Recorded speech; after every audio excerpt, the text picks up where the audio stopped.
Movie की शुरुआत में हम एक राजा को देखते हैं जो काफी बूढ़े हो गए थे और इस वक्त वह अपनी पूरी जिंदगी पर एक किताब लिख रहे थे। जो कुछ भी इस किताब में लिखा गया था वह सब कुछ हम इस कहानी में देखेंगे, जिसके शुरुआत में हम एक औरत को देखते हैं जो बहुत ज्यादा खून से लटपट थी और किसी जानवर से बचकर भाग रही थी। बचने के लिए जैसे ही वह एक पहाड़ पर चढ़ी, अचानक उस जानवर ने नीचे से हमला कर दिया और बेरहमी से उसे मार डाला, जिसके बाद उसे खींच कर ले गया। अब एक गांव में कुछ लोग एक लड़की और उसके पिता के पीछे पड़े हुए थे, क्योंकि वो उस लड़की को मारना चाहते थे। दरअसल उनका मानना था कि वो लड़की एक विच है। गांव वालों ने उन्हें पकड़ लिया और खूब पीटने लगे, पर तभी यहाँ पर दो योद्धा आ जाते हैं जो लड़की और उसके पिता को बचाने के लिए गांव वालों से लड़ने लगे, क्योंकि उन दोनों योद्धाओं को यकीन था कि वह कोई विच नहीं हो सकती। इनमें से एक योद्धा का नाम फ्रैंक होता है। अब दोनों योद्धा ने लड़की और उसके पिता की जान बचा ली थी, इसलिए लड़की जैसे ही उनसे बात करने लगी, उसके पिता उसका हाथ पकड़कर फौरन यहाँ से ले गए, जिसके बाद फ्रैंक और उसका योद्धा साथी राजा के महल में गए उनसे मिलने के लिए, जहाँ उनकी मुलाकात शुरुआत वाले बूढ़े राजा से हुई जो इस वक्त जवान थे और अभी वह सिर्फ राजकुमार थे। राजा नहीं बने थे बल्कि राजा के बेटे थे, और अब वह दोनों योद्धा को अपने पिता के पास ले गया। असल में राजन ने उन दोनों को यहाँ पर उस जानवर को मारने के लिए बुलाया था जिसने पूरे किंगडम में तबाही मचाई हुई थी। सबके मुताबिक वह जानवर एक भेड़िया है। वो भेड़िया आए दिन किसी न किसी को अपना शिकार बना लेता है, जिस वजह से हर तरफ दहशत फैली हुई है। उस भेड़िया का खात्मा करने के लिए राजा ने इन दोनों योद्धाओं को यहाँ पर बुलाया है। अब राजा उनसे ये भी कहते हैं कि अगर तुमने उस भेड़िए को मार दिया तो तुम्हें मुंह मांगा इनाम दिया जाएगा, जिसे सुनकर दोनों काफी खुश हो गए। अब क्योंकि काफी दिन तक इन्हें यहाँ पर रहना पड़ेगा, इसलिए राजकुमार उन्हें उनका कमरा दिखाता है। यहाँ उनकी थोड़ी बहुत बातचीत हुई, जिससे उनकी आपस में काफी अच्छी दोस्ती हो गई। राजकुमार फ्रैंक से पूछने लगा कि मेरा दिल है कि मैं भी तुम्हारे साथ चलूं, तो क्या तुम अपने सफर में मुझे भी साथ ले जा सकते हो? जिस पर दोनों मान जाते हैं। इसलिए अगले ही दिन फ्रैंक और उसका साथी और राजकुमार भेड़िए का पता लगाने के लिए जंगल में आ जाते हैं। यहाँ उन्हें एक औरत की लाश दिखाई देती है, जिसकी हालत बहुत ही खराब थी। उसकी चीर फाड़ की हुई थी, क्योंकि इसे भी दरअसल उसी भेड़िए ने इतनी बेरहमी से मारा था। पर आसपास चेक करने पर इन्हें कोई सुराग नहीं मिलता कि इस औरत को मारने के बाद आखिर भेड़िया किस तरफ भागा होगा। महल वापस आकर फ्रैंक की मुलाकात एक लड़की सोफी से हुई, जो इतनी खूबसूरत थी कि पहली ही नजर में फ्रैंक उसे पसंद करने लगा था। इसीलिए वह उससे बात करने की कोशिश करने लगा। वह भी उसे बात करने में दिलचस्पी ले रही थी और इसी तरह इन दोनों की दोस्ती हो जाती है। अब फ्रैंक जब महल के कुछ लोगों के साथ इस पूरी जगह का नक्शा देख रहा था कि तभी उसके साथी का गांव वालों से झगड़ा हो गया, जो लड़ाई हाथापाई तक पहुंच जाती है। लड़ाई में गांव वालों के बहुत सारे लोग उसे मारने के लिए बारी बारी आ रहे थे, पर वह बड़ी आसानी से अकेला ही उनका मुकाबला कर रहा था। कोई भी इसके सामने टिक नहीं पाता। वो बड़ी तेजी से अपनी स्किल्स का इस्तेमाल करते हुए उन्हें मार मार कर दूर गिरा रहा था। यह सब देखकर राजा का एक साथी गन चलाकर सबको यहाँ से भगा देता है। इसके बाद जब सारे लोग आगे बढ़ रहे थे, तो वह गांव वाले उसी लड़की और उसके पिता को देखते हैं। यहाँ उस लड़की, जिसे विच कहा जा रहा था, उसकी तबीयत खराब हो रही थी, क्योंकि उसका जिस्म बुरी तरह से मुड़ रहा था। उसे दोबारा पड़ रहा था। अब भी देखकर सभी गांव वाले काफी घबरा गए और दोबारा से उसे विच कहने लगते हैं, क्योंकि उन्होंने किसी की ऐसी हालत पहली दफा देखी थी, और दोबारा पढ़ने से ऐसी हालत होती है उन्हें अंदाजा नहीं था। लेकिन तभी फ्रैंक उसे चेक करने लगा, क्योंकि वह डॉक्टर वाले सारे काम भी जानता था। वो उसका गला, नाक, जिस्म चेक करके बताता है कि यह कोई विच नहीं है, बल्कि इसे सच में दौरा पड़ा है। यह बस बीमार है, तो आगे से इसे कोई परेशान ना करे। विच विच कहकर छोड़ दो अब इसकी जान। फिर अगले दिन राजा के सभी साथी जंगल में गए। सभी के पास गन्स थी, जिनकी मदद से वह सारे ही भेड़ियों का शिकार करने लगे। शूट कर करके उन्हें मार गिरा रहे थे, ताकि इनमें से कोई वह भेड़िया हुआ जो लोगों का शिकार कर रहा है, तो उसके मरने से सब कुछ ठीक हो जाएगा। गांव में फिर से सुकून का माहौल बन जाएगा। उधर फ्रैंक और उसका साथी इस शिकार से दूर जंगल को चेक करने आया था, जहां इनके साथ सोफी भी थी, कि तभी यहाँ पर एक सफेद भेड़िया भागता हुआ आया, जो सभी सिपाहियों से बचकर आया था। जिसे देखकर सोफी उसकी तरफ गन करके बस शूट करने ही वाली थी, कि तभी फ्रैंक गन पकड़कर उसे रोक देता है, ये कहते हुए कि नहीं, इसे मत मारो, क्योंकि ये बेचारा अपनी जान बचाकर यहाँ आया है, और अब हम इसे मार दें उधर राजा के सिपाहियों ने बहुत सारे बेकसूर भेड़ियों को मार दिया था, सिर्फ इस उम्मीद पर कि इनके साथ अगर वो भेड़िया मारा गया तो सब कुछ ठीक हो जाएगा। सारे लोग क्योंकि भेड़ियों के हमले की वजह से परेशान थे, इसीलिए एक चर्च में जमा हुए, जहाँ का फादर सबसे कह रहा था कि उस भेड़िए से अगर आप बचना चाहते हैं तो दुआएं करें और कोई रास्ता नहीं है। इतनी देर में यहाँ एक आदमी आया जो बेहद घबराया हुआ था। वो फादर के पास आकर कहने लगा, फादर बहुत बुरा हो गया है, मेरे बेटे पर उस भेड़िए ने हमला कर दिया है, जिस वजह से वह जख्मी बेहोशी की हालत में पड़ा हुआ है। घर पर भी नहीं बल्कि एक गार में है, उसकी हालत बहुत खराब है, प्लीज कुछ करें, मैं आपके आगे हाथ जोड़ता हूँ, कैसे भी करके उसे बचा लें। ये सुनते ही सारे लोग वहाँ से निकलकर उस भेड़िए को पकड़ने के लिए चले जाते हैं, क्योंकि उन्हें लग रहा था कि हमला करके भेड़िया ज्यादा दूर तक नहीं भागा होगा, हम उसे पकड़ लेंगे। जंगल में आगे बढ़ते हुए फ्रैंक को एक और लाश दिखाई देती है, जो कि बहुत ही खराब हालत में थी, क्योंकि इसे भी उस भेड़िए ने ही मारा था। पर लाश को चेक करने पर फ्रैंक को उसके ऊपर से लोहे का एक छोटा सा टुकड़ा मिला, जिसे वह अपने पास रख लेता है। अब फ्रैंक के दोस्त को इस केव से आदमी का बेटा सच में बहुत जख्मी बेहोशी की हालत में मिल जाता है, जिसे उठाकर फौरन वह अपने साथ ले गया उसका इलाज करने के लिए, ताकि जैसे ही वह होश में आए उससे जान सके कि आखिर वह भेड़िया कैसा दिखता है। अब फ्रैंक वापस आकर राजा और बाकी लोगों को बताता है कि मुझे एक लाश पर से लोहे का टुकड़ा मिला है, जिसे से भी उस भेड़िए ने ही मारा है, और यह लोहे का टुकड़ा उस भेड़िए का ही है। पर भेड़िए पर तो कोई भी लोहे की चीज का कवर नहीं होता है, तो मेरे हिसाब से ये कोई मामूली भेड़िया नहीं है, या यह भी हो सकता है कि वह भेड़िया ही ना हो, बस भेड़िए जैसे ही कोई दिखने वाला जानवर हो। अब उसकी यह बात सुनकर राजा और सभी लोग काफी दंग रह गए, पर इस पर कोई भी यकीन नहीं करता। हर कोई सोच रहा था कि फ्रैंक के हिसाब से अगर वह भेड़िया नहीं तो क्या है, और वह कहाँ से आया और क्यों आया है। यह सारा मामला देखते हुए राजा को भेड़िए के मारने वाले काम से हटा देता है, जिसके बाद वो कहते हैं कि अब से भेड़िए का काम दूसरे किंगडम से आया, शिकारी करेगा। जो सुनकर फ्रैंक काफी उदास भी हो गया था, साथ ही उसे काफी गुस्सा भी आ रहा था। अब उस आदमी का बेटा होश में आ गया था, जो खुशकिस्मती से हमले के बाद में भी बच गया था। तब वह बताने लगा कि जिसने मुझ पर हमला किया वह कोई भेड़िया नहीं बल्कि अलग ही जानवर था, जिसका नाम मैं नहीं जानता, मैं क्या कोई भी नहीं जानता होगा, क्योंकि उस तरह का अजीब जानवर शायद ही किसी ने देखा हो। उसकी स्किन काफी अजीब सी नोकदरा गंदी सी थी, जो मैंने आज तक कभी नहीं देखी।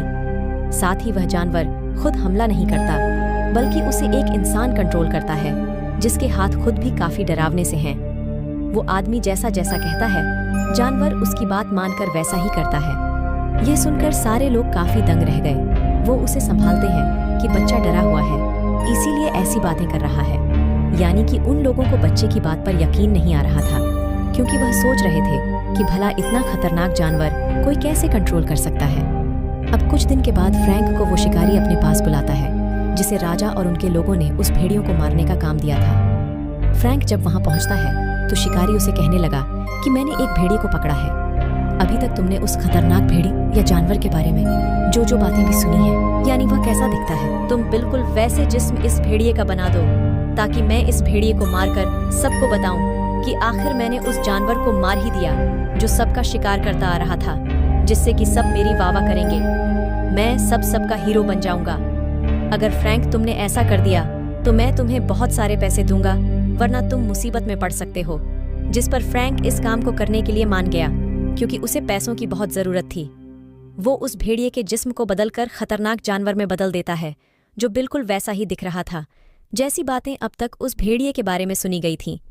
काम खत्म करने के बाद फ्रैंक महल आया सोफी से मिलने के लिए, क्योंकि भेड़िए को मारने के काम से उसे हटा दिया गया था, इसलिए वह यह जगह छोड़कर जा रहा था। पर वहां जाकर फ्रैंक को पता चला कि सोफी का मंगेतर तो उसे पसंद करता है, पर सोफी नहीं करती, और उसे फ्रैंक और सोफी की दोस्ती के बारे में पता चल गया था। तो उनकी दोस्ती तुड़वाने के लिए वो सोफी को फ्रैंक की बनाई हुई एक लड़की की पेंटिंग दिखाता है, जो नॉर्मल पेंटिंग नहीं लग रही थी, जो देखकर सोफी बहुत ज्यादा दुखी हुई, ये सोचकर कि इसका मतलब फ्रैंक मुझे धोखा दे रहा था। हालांकि फ्रैंक ने उसे समझाया कि ऐसा कुछ भी नहीं है, पर उसे इतना गुस्सा था कि वह फ्रैंक को यहाँ से जाने को कहती है, जो सुनकर उसका दिल टूट गया।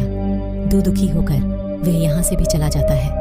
उधर वह शिकारी फ्रैंक के बदले हुए जानवर की लाश सबके सामने लाकर बताता है कि यह वही खोखा जानवर है जो सबको मार रहा था। और देखो, आज मैंने इसे मार ही गिराया।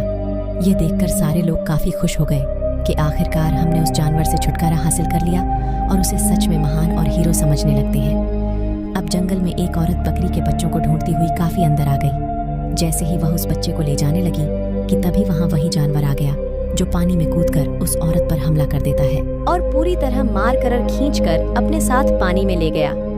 इधर सोफी जब अकेली बैठी थी तो उसके पास वही लड़की आई जिसकी पेंटिंग फ्रैंक ने बनाई थी। वह सोफी को बताती है कि फ्रैंक मेरे पास अक्सर आया करता था, इसलिए नहीं कि हमारे बीच कोई ताल्लुक है। बस मेरी पेंटिंग बनाने जैसा तुम सोच रही हो वैसा कुछ भी नहीं है। शुरू से पसंद वह सिर्फ तुम्हें ही करता है और आज भी वह तुमसे बहुत प्यार करता है। जो सुनकर सोफी को काफी बुरा लगता है कि मैंने इतने अच्छे इंसान पर शक किया, उसका भरोसा क्यों नहीं किया। अब फ्रैंक और उसका दोस्त जब यह किंगडम छोड़कर जा रहे थे तो तभी उनके पास राजकुमार आया जो उनसे कहने लगा कि मैं जानता हूँ कि वह जानवर अभी तक मरा नहीं है, क्योंकि अभी भी वह लोगों को मार रहा है और जो जानवर सबको दिखाया गया वह झूठ है, तो तुम उसे जिंदा ही छोड़कर ऐसे नहीं जा सकते। यहाँ रहो और उसका खात्मा करो, क्योंकि सोफी भी यही चाहती है। इतना कहकर वह फ्रैंक को सोफी का लेटर देता है कि वो तुमसे मिलना चाह रही है, जो जानते ही फ्रैंक बेहद खुश हो जाता है और अब वो और उसका साथ यहाँ रुकने के लिए मान जाते हैं। रात होते ही फ्रैंक सोफी से मिलने गया, जहाँ दोनों एक दूसरे को देखकर बहुत खुश हो गए और गले से लग जाते हैं। लेकिन जब सोफी के पिता फ्रैंक के लिए शराब लेने गए तो वहाँ वो खूंखार जानवर आ गया जो आकर जोरदार उसके डैड को टक्कर मार देता है। फिर उन पर एक सख्त वार करता है कि उनकी मौत हो जाती है और अब वो जानवर सोफी और बाकियों पर हमला करने के लिए उनकी तरफ आगे बढ़ने लगा, जिससे आप यहाँ पर उस जानवर को ठीक से देख पाते हैं जिसका स्किन सच में काफी अजीब और नोकदरा था। हालांकि कि यह कोई खतरनाक जानवर नहीं था, बस इसे इस तरह का कवर पहनाकर खतरनाक और खूंखार दिखाया जा रहा था। यानी यह उसकी अपनी स्किन नहीं थी, पर इस कवर की वजह से वह इतना ताकतवर और खतरनाक बन गया था कि कोई उसके सामने टिक नहीं पाता था। और अब जैसे ही वह सोफी पर हमला करने के लिए उसकी तरफ बढ़ा कि तभी वह आदमी जो उसे कंट्रोल कर रहा था सिटी में जाकर उसे अपने पास बुला लेता है। अगले दिन फ्रैंक, उसका दोस्त और राजकुमार तीनों प्लान बनाकर उस जंगल में आए ताकि उस जानवर और उसे कंट्रोल करने वाले इंसान को पकड़ सके। थोड़ा आगे जाने पर फ्रैंक के दोस्त को वह जानवर दिख गया जिस पर यह लोग हमला कर देते हैं और गोलियां चलाने लगे। पर जैसे ही वह गड्ढे में गिरा, ये लोग लकड़ी का जाल फेंककर उसे पकड़ने लगे, पर वह इतना ताकतवर था कि जाल तोड़कर भाग जाता है।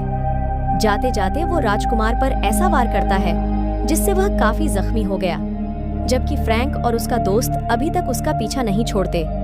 वो लगातार उसे शूट करके काफी हद तक जख्मी कर देते हैं, जिसके बाद दोबारा से उसे लकड़ी के जाल में कैद कर दिया जाता है। लेकिन वह दोबारा अपनी ताकत लगाकर फिर से भाग गया, और क्योंकि राजकुमार की हालत खराब हो रही थी इसलिए फ्रैंक उसे संभालने में लग गया, जबकि उसका दोस्त जानवर के पीछे चला गया। उसे पकड़ने के लिए जानवर के पीछे पीछे वह एक गुफा में आ गया, जहां उसे वह गांव वाली लड़की और उसके पिता दिखे, जिनके पास वह जानवर चला गया और वह उसे तहखाने में एक महफूज जगह पर छुपाने लगे। यह देखकर फ्रैंक का दोस्त काफी दंग रह गया। उसे कुछ भी समझ नहीं आ रही थी कि आखिर इसने ऐसा क्यों किया। पर तभी यहाँ बहुत सारे लोग आकर उसे चारों तरफ से घेर लेते हैं और एक साथ मिलकर अपने हथियारों से उस पर हमला करने लगते हैं। अब क्योंकि वह योद्धा था इसलिए बड़ी आराम से वह उनके हर वार को रोककर लड़ने लगा, कूद कूद कर उन्हें मार गिरा रहा था, एक लड़की को पकड़कर। जैसे ही वह मारने लगा तो उसने देखा कि यह तो वही गांव वाली लड़की है जिसे सब विच कह रहे थे। वह सोचने लगा कि इसका मतलब यह भी बाकियों के साथ मिली हुई है।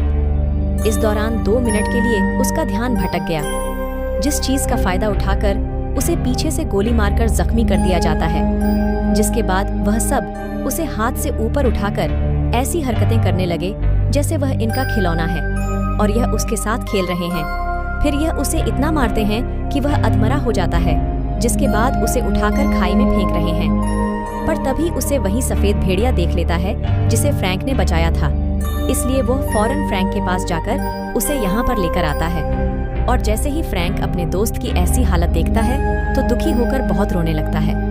फिर उसे उठाकर वह घर लेकर आता है और उसका इलाज करने लगा, पर कोई फायदा नहीं था, क्योंकि वह तो काफी देर पहले ही अपना दम तोड़ चुका था। ये देखकर उसे बहुत गुस्सा आया। अपने दोस्त का बदला लेने के लिए वह अकेला ही उन लोगों का खात्मा करने चला गया जिन्होंने उसके दोस्त का ऐसा हाल किया था। ये एक जगह पर आया जहां सारे जश्न मना रहे थे, डांस कर रहे थे, पर यह वहां आकर बड़े जोश से लड़ने लगा। जो भी इसके सामने आ रहा था, यह अपनी ताकत लगाकर उन सबको रास्ते से हटाता जा रहा था और एक एक करके उसने बहुत सारे लोगों को मार दिया। वापस आकर उसने अपने दोस्त को जलाकर उसका फ्यूनरल कर दिया। तभी उसके पास राजा और उसके लोग आए, जो फ्रैंक से कहने लगे कि तुमने गांव के बहुत सारे लोगों को मार दिया है, इसीलिए सजा के तौर पर तुम्हें जेल जाना होगा।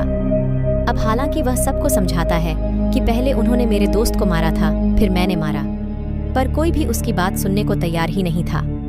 वह पकड़कर उसे अपने साथ ले जाते हैं और उसे जेल में बंद कर दिया जाता है, जहां थोड़ी देर के बाद जेल में उससे मिलने के लिए वही पेंटिंग वाली लड़की आती है और वह उसे बताती है कि यहाँ पर मुझे चर्च के फादर ने भेजा है, क्योंकि वह एक खुफिया सोसाइटी जिसका नाम ब्रदरहुड है उसके लिए काम करते हैं, जिसमें उन्होंने और उनके साथियों ने मिलकर उस खतरनाक जानवर को पाला है।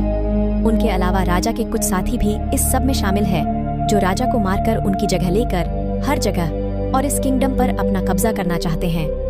पर क्योंकि तुम भी अब यह सब कुछ जान चुके हो, इसलिए फादर तुम्हें मारकर तुम्हें मुर्दा हालत में देखना चाहते हैं। जो सुनकर फ्रैंक काफी घबरा गया, पर तभी उसकी हालत खराब होने लगी। उसे उल्टियां हो रही थीं। दरअसल इस लड़की ने फ्रैंक के खाने में जहर मिला दिया था और अब वो तड़पने लगा, जिससे यहाँ पर फ्रैंक की भी मौत हो जाती है। अब जब सोफी को इस बात की खबर हुई कि फ्रैंक मारा गया, तो फौरन वो उससे मिलने आई, क्योंकि अभी तक उसे यकीन नहीं आ रहा था कि फ्रैंक मर गया है। पर जैसे ही सोफी ने उसकी लाश को देखा, वो एकदम से टूट गई। अब कुछ ही देर में पेंटिंग वाली लड़की और उसके कुछ लोग फ्रैंक की कब्र के पास आते हैं, क्योंकि इस लड़की ने फ्रैंक के खाने में जहर नहीं बल्कि कुछ वक्त के लिए बेहोश करने वाली दवा मिला दी थी, ताकि बेहोशी की हालत में वह फ्रैंक को फादर को दिखा सके और उसे यकीन हो जाए कि हाँ, फ्रैंक मर चुका है। जिसके बाद में ये लड़की आकर उसे बचा ले, तो कब्र खोदकर वह फौरन फ्रैंक को बाहर निकालती है। और सोफी जब उदास बैठी थी, तो तभी वहाँ उसका मंगेतर आता है, जो उसे दिलासा देने के बहाने उसके साथ बदतमीजी करने लगा। इसी दौरान हम उसका हाथ देख लेते हैं, जो कि बेहद डरावना था। लंबे लंबे नाखून भी थे, जो बिल्कुल उस इंसान के हाथ जैसा था, जो उस खतरनाक जानवर को कंट्रोल कर रहा था, जिसे यहाँ पर साफ हो गया है कि ये वही इंसान है जो जानवर को कंट्रोल करके लोगों को मरवा रहा है और फादर के साथ उस ब्रदरहुड खुफिया सोसाइटी का हिस्सा है, जो सभी उस जानवर के जरिए किंगडम में खौफ फैला रहे हैं और लोगों को मार रहे हैं, ताकि इसी तरह राजा को भी मारकर पूरे किंगडम को अपने कब्जे में ले ले। यह सारी बातें वह सोफी को बताते हुए उसके साथ और बदतमीजी करने लगा और मारकर उसे बेहोश कर देता है। उधर फ्रैंक को बहुत गुस्सा आ गया था, इसलिए वह गुस्से में फादर और उसके सोसाइटी के सभी मेंबर्स के पास आता है। फिर एक एक करके सभी पर भारी हमला करके उन्हें मारने लगा और अपनी स्किल से सभी लोगों को मार गिराया।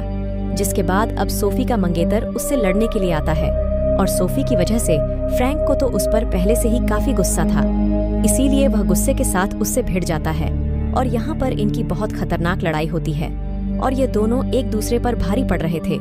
पर एक वक्त ऐसा आया जब फ्रैंक ने उस पर काबू पा लिया। वह उसे इतना मारता है कि जान से ही मार देता है। अब वह फादर फ्रैंक से बचते हुए जंगल में भाग गया था, लेकिन तभी यहाँ वह सारे भेड़िए आकर उसे घेर लेते हैं और एक साथ उस पर हमला करके उसे बहुत बुरी तरीके से मार देते हैं। अब राजकुमार फ्रैंक के पास आकर खबर करता है कि सोफी की हालत बहुत खराब है, वह मर रही है। तुम्हें उसके पास जाना चाहिए, क्योंकि तुम दोनों एक दूसरे को प्यार करते हो, तो हो सकता है उसे होश आ जाए। जिससे फौरन वह उसके पास गया, जो बेहोश पड़ी हुई थी। यह उसे अपनी गोद में उठाकर अपने दोस्त की दी हुई दवाई खिलाता है, लेकिन फिर भी उसे होश नहीं आता। इसीलिए फ्रैंक इतने वक्त से बिना कुछ खाए पिए सोफी को गोद में लिए उसके ठीक होने के लिए दुआएं करने लगा, जिससे आखिरकार उसकी दुआ और उसके दोस्त की दवा रंग ले ही आती है, क्योंकि उसे होश आ गया था। जिसके बाद फ्रैंक उस जानवर के पास गया, जो जख्मी होने की वजह से वहीं पड़ा हुआ था। वो तकलीफ में था, तो अब उसको इस तकलीफ से आजाद करने के लिए फ्रैंक उसे शूट करके मार देता है और उसने इसीलिए भी मारा ताकि आगे से उसे कोई कंट्रोल करके लोगों को ना मरवाएगी। को खत्म करने से फ्रैंक ने इस किंगडम को बचा लिया था, जिसके बाद वह शिप के जरिए सोफी को लेकर अपने किंगडम के लिए निकल जाता है, जहां वह समुंदर में अपने दोस्त की राख को भी बहा देता है। फिर वो और सोफी गले मिलते हैं, क्योंकि दोनों अपने किंगडम में जाके शादी करके हंसी खुशी जिंदगी गुजारेंगे। और इसी मोमेंट पर ये मूवी खत्म हो जाती है।